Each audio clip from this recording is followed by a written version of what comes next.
Hello mga kapobre, welcome ulit sa aking YouTube channel. Halika at pag-usapan natin itong si GTR, if legit nga ba ito or isa na namang malaking scam.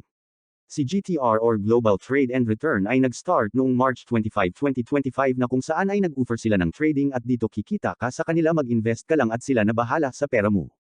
Ang source of income nila ay trading. At ang CEO admin naman nito ay si Sir McDowell or mas kilala sa tawag na Edward McDowell Yubana.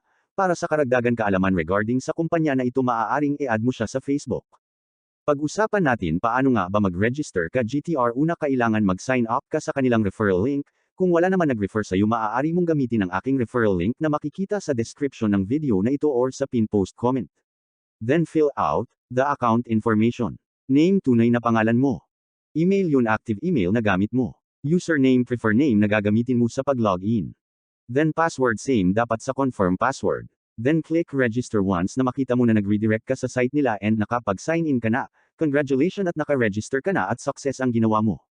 Sa dashboard mo makikita mo dito ang referral wallet balance na kung saan dito papasok ang income referral bonus mo. Sa trade wallet naman, dito naman papasok yung income mo sa trade na daily na nakolekt mo sa trading nila. Deposit, dito naman magre-reflect yung transaction deposit mo na available. Referral member, dito makikita mo ilan tao or member ang direct na nag-register sa referral link mo.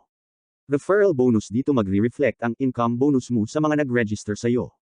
Unilevel, dito mo naman makikita ang income mo sa mga nag-register sa mga sumali sa iyo na invite nila. Total withdraw, dito mo makikita ang total income mo na na-withdraw mo sa system nila. Accumulated income naman, dito makikita mo ang kabuuang kinita mo sa system.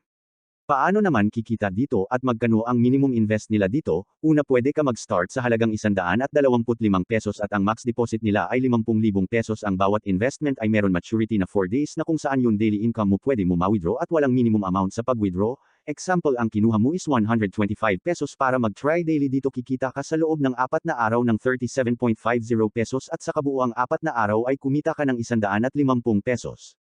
Pangalawa, pwede ka naman kumita sa pagre-refer ng iyong kaibigan or pag meron nag-join sa iyo, meron ka commission na 10% bonus based on their capital na ininvest. Example, nag-invest siya ng 1,000 pesos, meron kang income na 100 pesos at maganda pa dito yung refer mo is nag-refer, meron ka income na 1% up to 5th level dito sa kanila. Paano mag-deposit? Para ma-activate ang iyong account, sa iyong dashboard click mo lang ang deposit, then make deposit, choose mo yung available bank na meron ka, example GCash or PayMaya. Then minimum deposit is 125 pesos. Once na nakapag-pay in ka na or deposit, click mo yung upload photo ng resibo, tapos reference number naman ito ilagay mo dito at amount kung magkano deposit mo, then click mo confirm or continue. Paalala, dapat kung ano yun nasa resibo same din siya sa mga info na binigay mo para hindi magkaroon ng problema sa pag-approve ng deposit mo, at ang pag-approve ng deposit mo ay tatagal ng 5 minutes onward, at kung matagal naman na di pa pumasok sa wallet mo, chat mo lang yun SEO sa FB page nito. Paano mo malalaman na success ang deposit mo? Sa dashboard mo makikita mo dito sa available balance ang deposit mo na nag-credit na means success na ito. Ang susunod naman na gagawin mo is mag-activate ng account, click mo yung trade, make a trade, then dito may dalawang pagpipilian. Starter, ibig sabihin is minimum ay 125 pesos hanggang 375 pesos ang pwede mo ipasok dito. Sa 5H plan naman is 500 pesos pataas, max 50,000 pesos. Then pag nakapili ka na, click mo yun invest, type amount, example 125 pesos sa starter pack, then click continue. Para makita mo activate ka na, click mo yun trade, then trade log, dito makikita mo yun activated deposit mo. Paano naman mag-claim ng daily income mo? Sa trade log meron makikita na button na collect, dito nalalabas click mo lang yun collect, at automatic papasok ito sa wallet balance mo na kung saan ay pwede mo na itong ma-withdraw. Paano naman mag-withdraw? Click mo lang sa dashboard mo ang withdraw button, then make a withdraw. Sa withdrawal meron silang time frame, ang start ng encashment is 7 morning hanggang 12 evening ng hapon. Sa account mo meron referral wallet balance at trade wallet balance. Sa referral wallet, ito yun income mo sa mga referral ng ni-refer mo, at sa trade wallet naman, ito naman yun income mo sa daily trade na invest mo.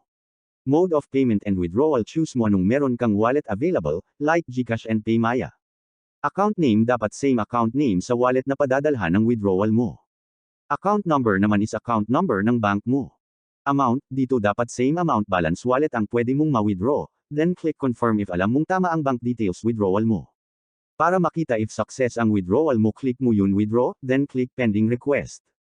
Dito makikita mo kung anong bank ang ginamit mo sa pag-withdraw at amount. Ang withdrawal release naman dito ay 6 PM to 11 PM ng gabi at walang tax at minimum amount sa withdrawal. Ito ang isa sa mga proof ko na ako ay nakapag-withdraw na at success ang aking withdrawal payment received using my GCash wallet. Makikita mo sa withdraw logs at dito may process fee pero sa totoo lang wala naman process fee, nag-update na yun site at na-correct na nila yun system error. Babala o paalala, ang video na ito ay hindi nang hihikayat na ikaw ay mag-join o sumali. Ito ay isang risk na kung saan ay pwede kang kumita at ma-scam. Kaya always do your own research and invest what you can afford to lose. Ginawa lang natin ito upang magkaroon ka ng idea at step kung paano magsimula dito. Ano man ang iyong maging desisyon, wala po akong pananagutan dyan at kayo po ay aking pinaalalahanan. Kaya if ayaw mo ma-scam or mag-risk, ignore mo itong video na ito. Hindi po ito financial advice or guarantee. Kung nagustuhan mo naman at gusto mo mag-risk, you can register in my referral link na makikita sa description ng video or pin-post comment ng video na ito. Maraming salamat po.